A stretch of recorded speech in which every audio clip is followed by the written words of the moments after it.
Hi guys, my channel is called Sacred to Love and it's where I talk about all things love. In today's video, I was inspired to talk about the importance of boundaries in your self-love journey and what happens when you don't prioritize boundaries in your self-love journey.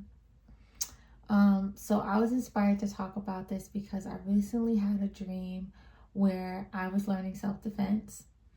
So I was practicing with a gun in this dream and I was using a practice target, but when I had shot the gun, it had completely missed my practice target and it bounced off the wall and it was headed towards me.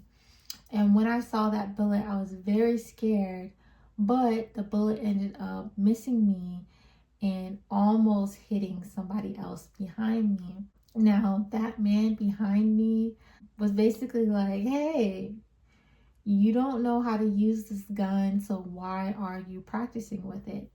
And in the dream, I had told him, learning how to use this gun is a part of my job, so it's very important to me that I learn how to use it.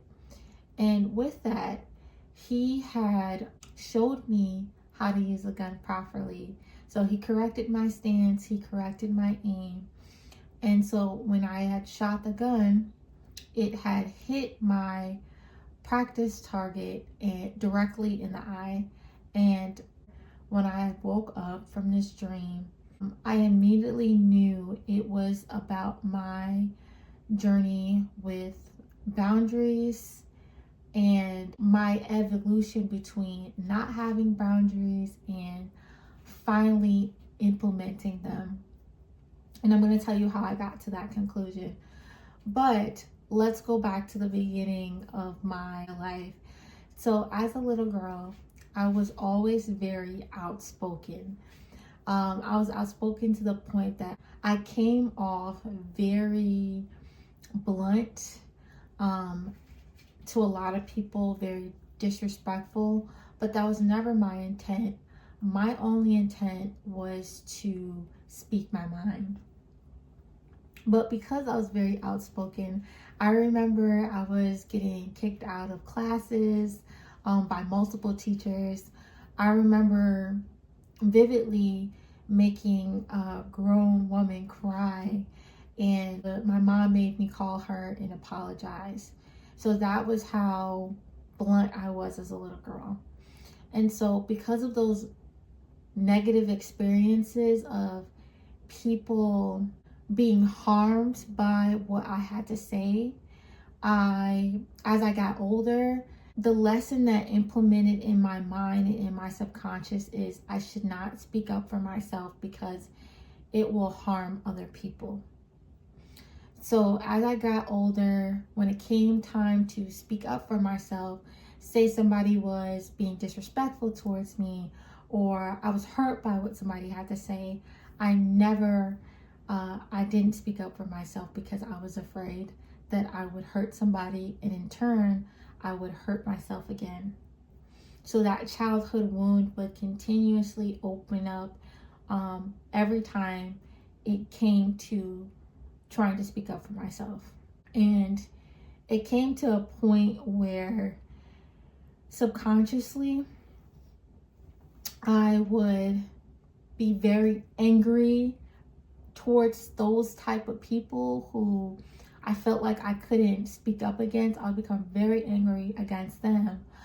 But more so, I would become angry towards myself because it was like I was mute and even though I wanted to speak up for myself, I just couldn't.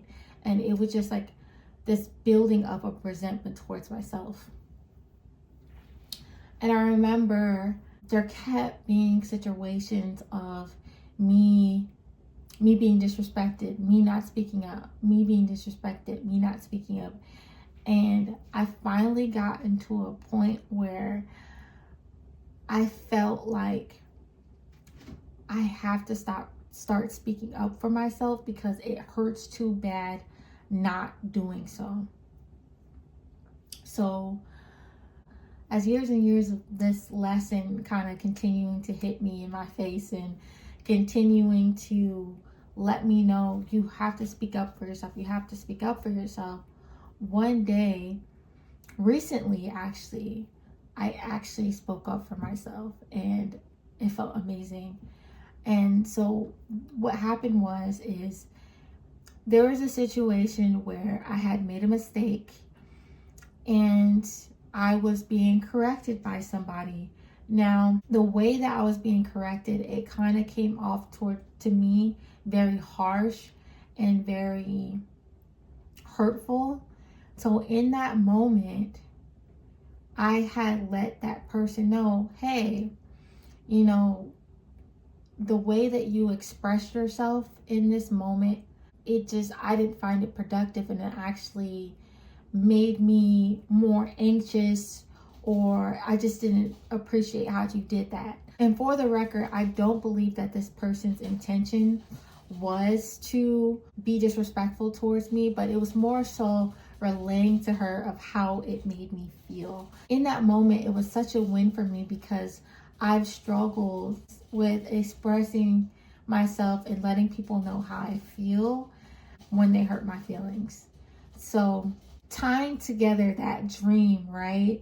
So in the dream, again, I was doing self-defense, and instead of hitting my target, it bounced back towards me and it almost hit somebody else. Historically, when it came to boundaries, that's always how I felt.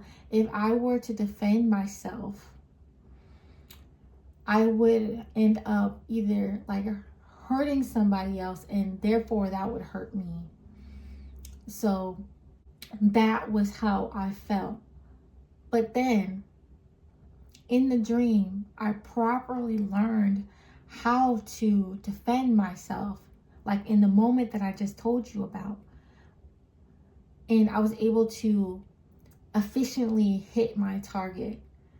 So when I woke up from that dream, that's what I realized, that I'm finally learning how to assert my boundaries properly.